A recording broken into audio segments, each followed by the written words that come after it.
अरे हम सोचे थे कि संग में होली खेलेंगे।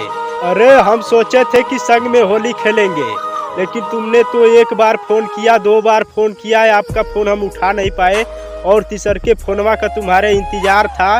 तू तो होलिये में मुझे छोड़कर चली गई, क्योंकि रंग लगाने के लिए तुझे यह दिल बहुत बेकरार था।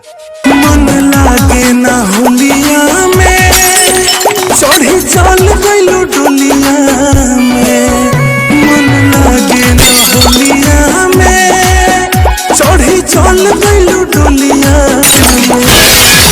तिरंगा न भावे याद बड़ी आवे, तिरंगा न भावे याद बड़ी आवे। डोलिया मन लागे ना होलिया में, चढ़ी चल गइलू डोलिया में।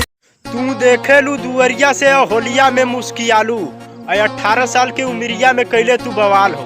तू देखेलू दुवरिया से होलिया में तू मुस्कियालू, 18 साल के उमरिया में कैले तू बवाल हो। और ये जान, अब की बार कोई न रंगी, सिर्फ चमारे जी रंगिए, कैसे कि सिर्फ और सिर्फ तू चमारे जी के माल हो।